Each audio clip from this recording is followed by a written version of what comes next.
Hey guys, welcome to my channel. Today I'm going to be sharing with you 10 homeschool hacks to help you home educate your children without losing your mind.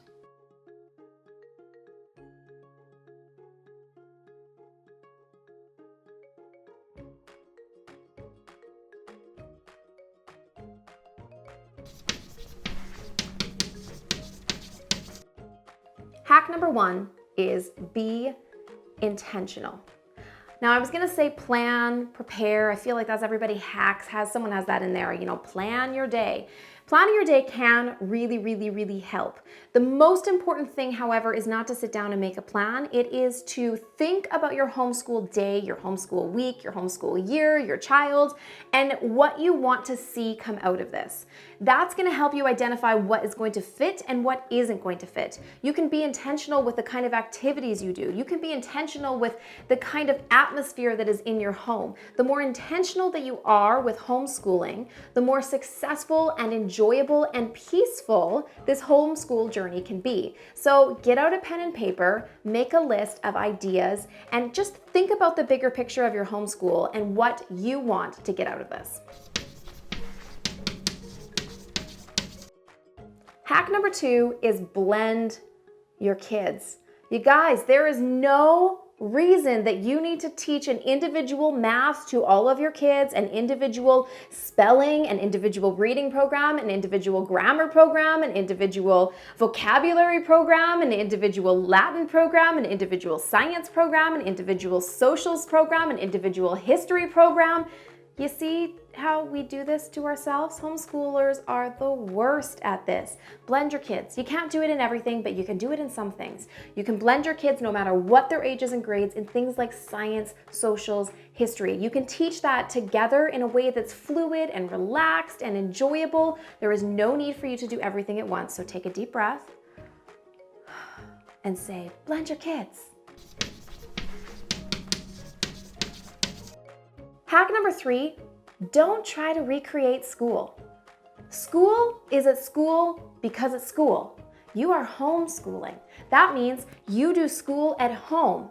It is actually different. And sometimes we look at it and we try to make the exact same thing happen in our homes. We want our kids to raise our hands. It just doesn't work like that. There are things and systems in place that need to be there because they're dealing with a classroom of 20 or 30 kids.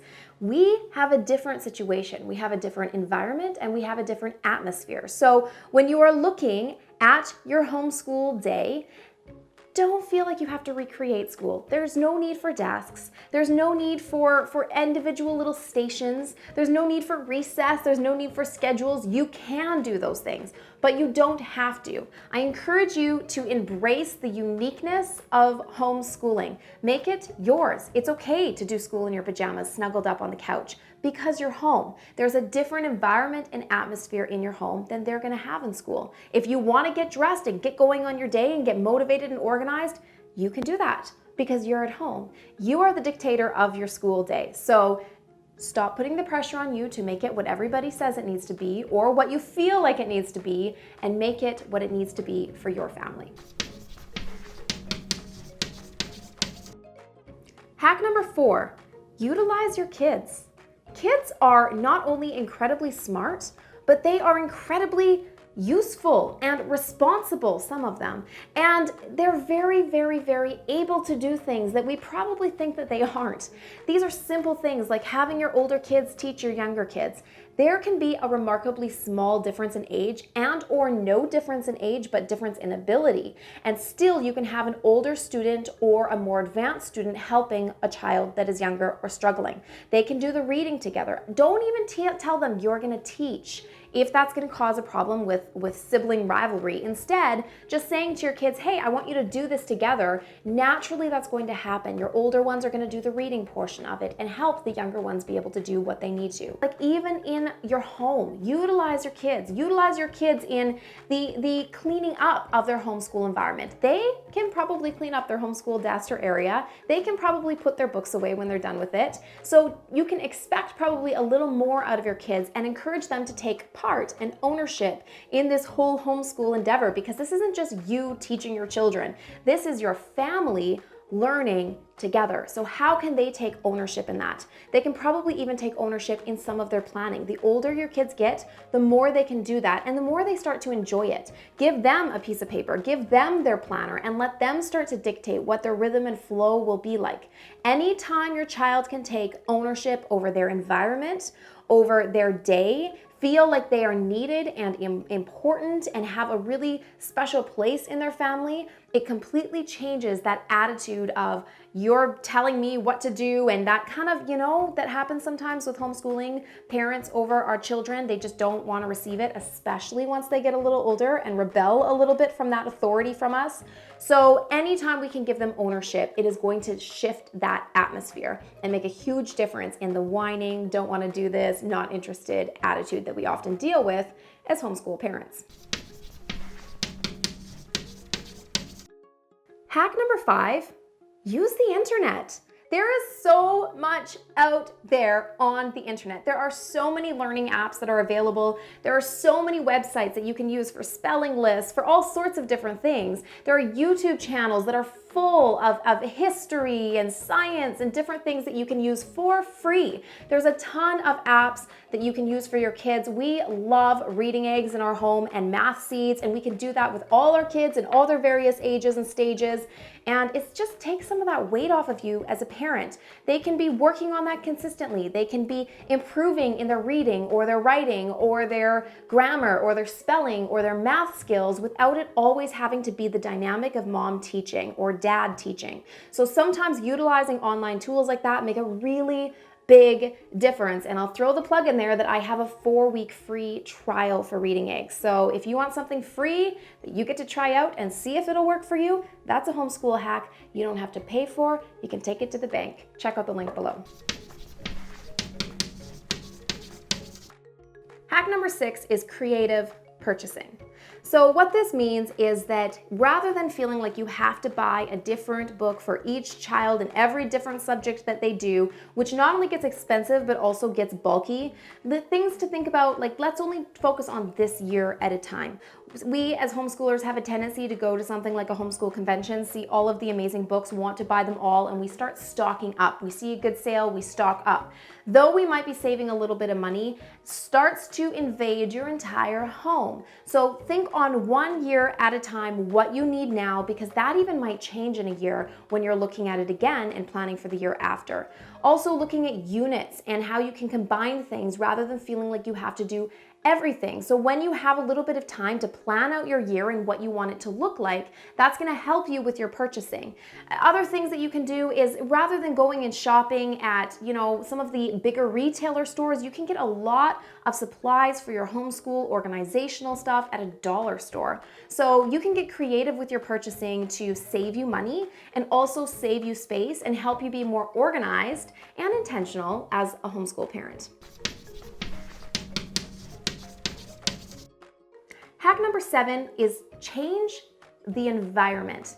When you are dealing with lack of motivation, when you are dealing with bad attitudes, when you are dealing with whining or fussing or crying or just feelings of overwhelmed even in yourself, the easiest and fastest way to change that is to change your environment. And this is one of the number 1 pros, in my opinion, of homeschooling, is that you can do that. In school, they are stuck at their desk for most of their learning situation, but you as a homeschooler have the incredible privilege and ability to pack up your stuff, go outside, pack up your stuff, go to the coffee shop, go to the library, go to the park. There are so many ways that you can shift your environment that make a big difference in your own motivation, your own desire to want to homeschool, as well as for your kids. So whether it is you or your child that is struggling and just not actually wanting to do school, that is a small thing that can make a huge difference, even in your own home. Something like changing up your table, putting a nice vase of flowers there, making some tea and organizing it differently. These are the things, turning on some nice music, lighting a candle, that can just shift it enough that it's a little bit more fun. And my goodness, free tip I'll throw in there, use food. Use food. Pull out a snack, put it in the middle of the table. Food has the ability to shift right away the overwhelm to just okay, I'm gonna eat a snack while I do this, and it's not quite so daunting. Somehow school's not quite so daunting when you have food in front of you.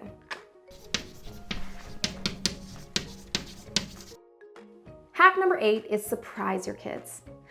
Anytime we get to a point in our lives, humanity, our culture as a whole, of the same thing day in and day out with no shift and no change. It gets mundane, it gets boring, we lack motivation, we lack drive, we lack interest. And as homeschoolers, we don't have to do that. So you can surprise your kids, lay out a big spread on the table, pull out some new unit books, fill up a basket with different activities, say today we're not doing any of that, we're playing this board game, or we're going to go on a field trip. You can surprise your kids in very small ways, and they have a lasting impact. Anytime there's an element of surprise, it draws you in a little bit more. So surprise your kids, get creative with your homeschool, and you will begin to see a shift, not just in that day and in that lesson, but in your child's attitude towards learning, in their expectation towards education. And maybe they will start to own their education a little bit more. Hack number 9, motivate your kids with incentives. Now, my incentive for homeschooling is that I get to drink coffee. So I am naturally more inclined to want to homeschool my kids when I have a steaming cup of coffee in front of me.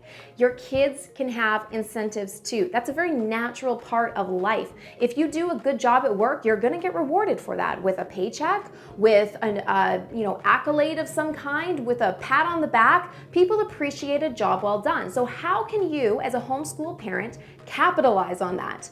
What kind of incentives and rewards and motivators can you use for your kids? Simple things like sticker stores. You can give your kids money, or you can give them stickers and they can earn them, and you can have a little bin or basket. I've seen people use little shoe organizers that go on the back of your door with those plastic pouches from the dollar store, and put prizes in it for various different amounts that they would need to cash in.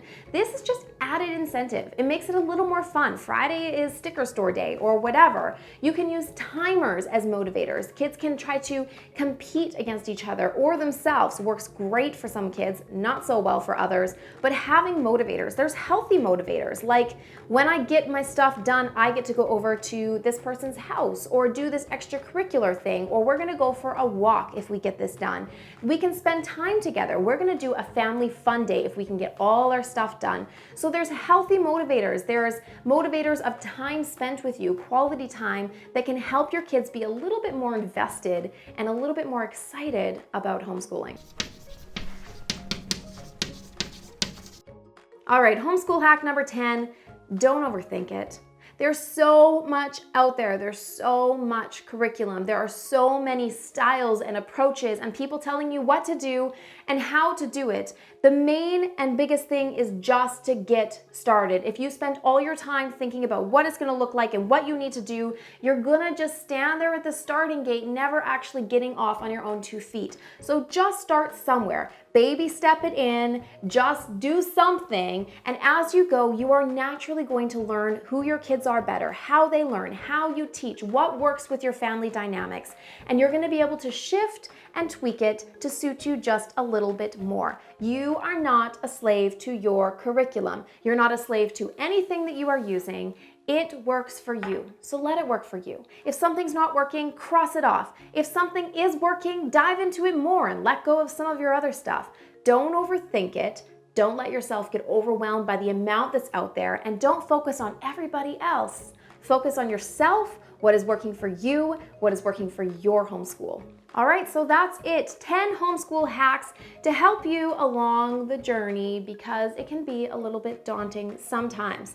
I hope that that helps you to find something new to maybe try in your homeschool, to think of it maybe a little bit differently, and to maybe help you get out of the rut if you're feeling like you've been a little stuck for a while. If you have any questions, please post them below. I would love to have you subscribe to my channel, and any of the links that I mentioned today, as well as that free trial, are down in the description below, so go and check that out. It's a limited time offer, and I hope you guys have an amazing day and keep calm and homeschool on.